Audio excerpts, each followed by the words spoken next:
Hey, comic book fans, welcome back to Comic Book Corner 2.0. And fans, you're with me, Mike Spider Slayer, getting ready to bring you that all important comic book review. So, yes, you, the fans, can make a decision on what comic books to buy. And today, fans, we're talking about Edge Spider-Verse issue number 3, otherwise known as Aaron Aikman, the Spider-Man. That's right, fans. This was something completely different. Was not expecting a book like this. Last week we had the Gwen Stacy issue, and that was a phenomenal book. I really enjoyed it. Loved Gwen Stacy as Spider Woman.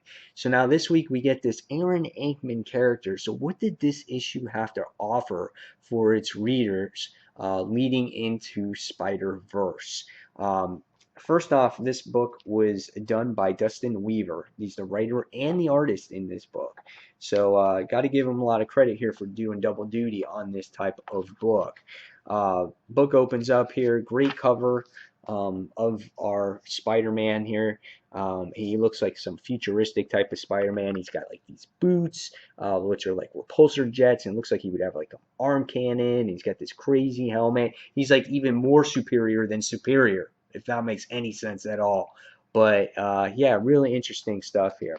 Um, when you open up the book, though, as a reader, you might feel a little bit overwhelmed because when I opened up this book and I saw all this, I was like, whoa, what's going on in this? There's a lot going on in this particular book. But however, when you read it, it was very interesting to see the story here of what was provided on what Dr. Aaron Aikman's history was and how he became the Spider-Man and his I guess his version of what the spider suit is.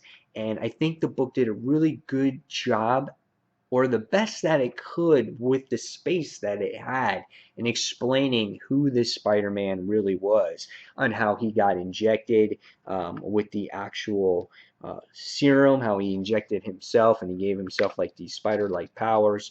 It gives him really good description of his suit, on what his helmet does, what his web shooters are like, how they're inside his arms, how he has these repulsor jets and everything like that. So when the book came to that with the artwork, I thought it was pretty neat, and it had this like 70s feel to it, based off of how the characters' haircuts were, their dress, how they were dressed, and the cars as well in the issue was very 70s like.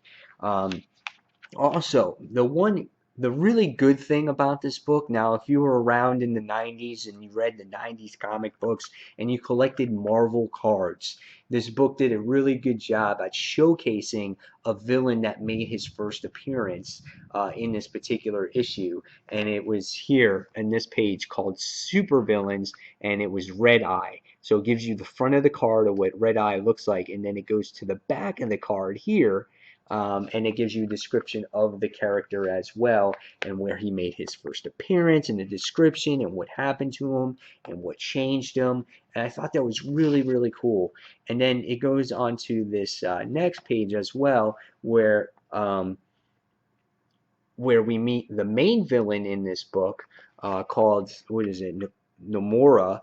And again, it gives you the little ratings and everything else, like speed, intelligence, and stamina and ability and whatnot. So I thought in that aspect of the book, I thought it was really good at giving description, especially for somebody that you really don't know, villains that you don't know, a type of Spider-Man, again, that you don't know.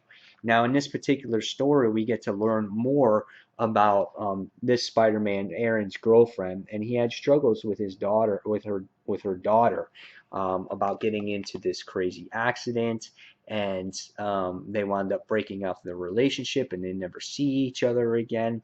And so I kind of knew where this issue was actually heading, being that, in case you don't read it, this was a spoiler, but that the love interest of Aaron, her daughter, was actually the villain here. Again, you get to see all kinds of cool types of spider armor, which I was like all in joy when I saw this.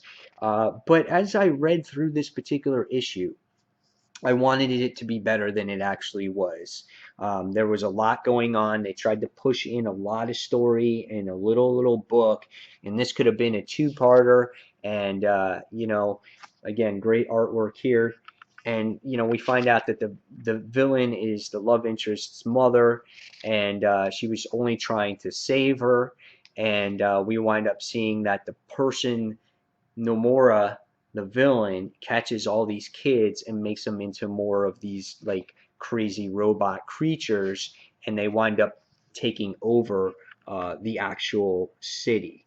And we find that on the way there, they go through the doorway and they find out that all the spiders are going to die, saying that Spider-Man's going to die because they went through the actual portal, going through different dimensions and stuff. So it is the Spider-Man's job to stop these creatures from taking over this Earth. So interesting stuff here. Again, I thought that this book was interesting at learning the Spider-Man, his characters, his girlfriend's troubles, but they tried too hard to tell such a large story in such a short issue, where it could turn off a lot of readers going, God, this is too much information.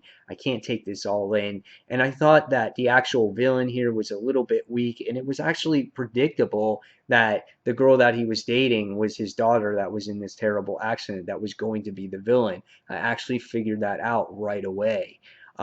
Again, I had high hopes for this. I thought it was going to be as good as Gwen Stacy. But again, as I continued reading it, it was a little bit of a disappointment for me.